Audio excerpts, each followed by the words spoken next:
Good morning, everybody. Today on Spotlight, our guests will include Pamela Moore. She is President and CEO of the Detroit Employment Solutions Corporation, and David Baker Lewis, Chairman of the Detroit Workforce Development Board. Together, they will discuss the future of job hiring and training in Detroit. Will their new nonprofit company deliver services more efficiently than city government? We'll ask them. It's Sunday, February the 3rd. I'm Chuck Stokes, and this is Spotlight.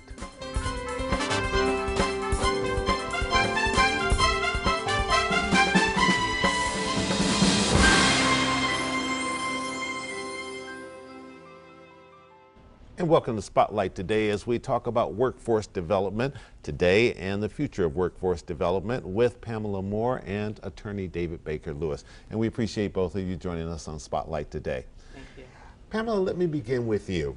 A lot of long titles here. You are currently President and CEO of the Detroit Employment Solutions Corporation, which was formerly the Detroit Workforce Development Department.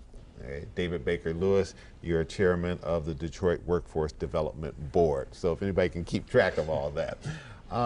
Pamela, set the picture for us. There's been transition, there's been change from what was a city department to what is now a quasi nonprofit corporation. Why the change? Why was it necessary? And what do we get out of this?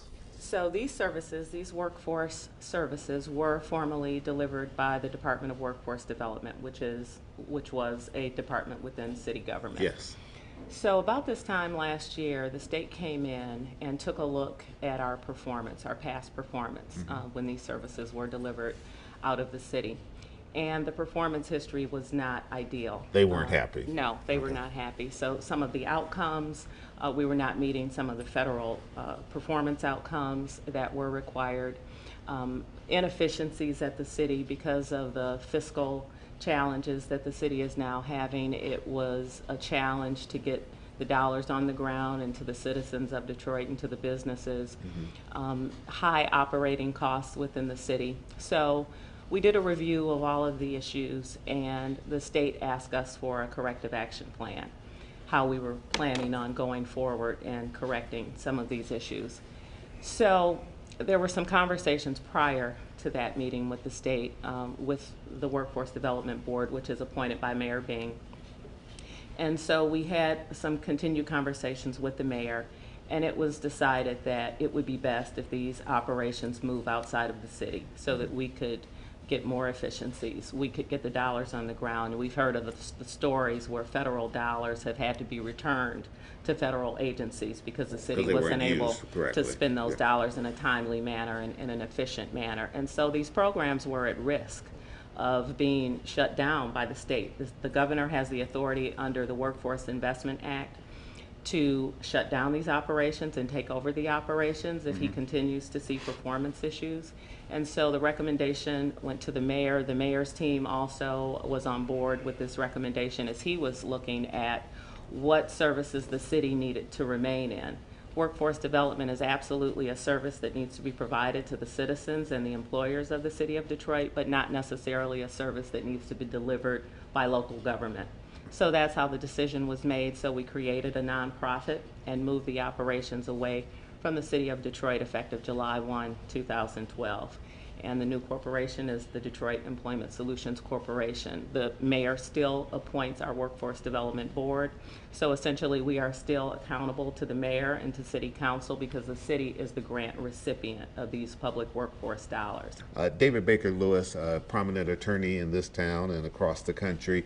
You are chair of the Detroit Workforce Development Department. Explain the relationship between the board that you chair and the corporation that Pamela Moore just outlined. Sure.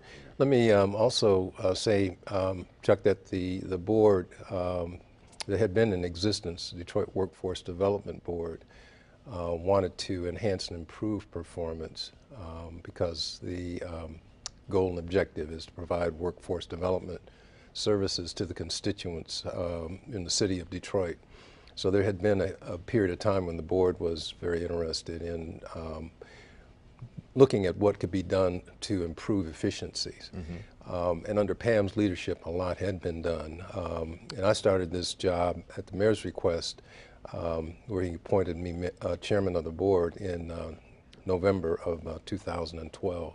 The change is that instead of delivering services through the Detroit Workforce Development Department, the services are being provided through Detroit Employment Solutions Corporation. And there was a nonprofit that was already in existence that had been organized by the board that was in a position to take on the responsibility of day-to-day service delivery, which formerly had been provided through the Detroit Workforce Development Department. So the board is pretty much the same. It's known as the policy board. That's our shorthand for it, because we have the overall responsibility pursuant to the mayor's appointment of each member of the board to oversee the day-to-day delivery of workforce development services in the city. That existed before the change. It is continuing after this change to DESC as the day-to-day service provider. The advantage is that it is more economical and more efficient for services to be rendered through this nonprofit as opposed to a non-core department of the city of Detroit.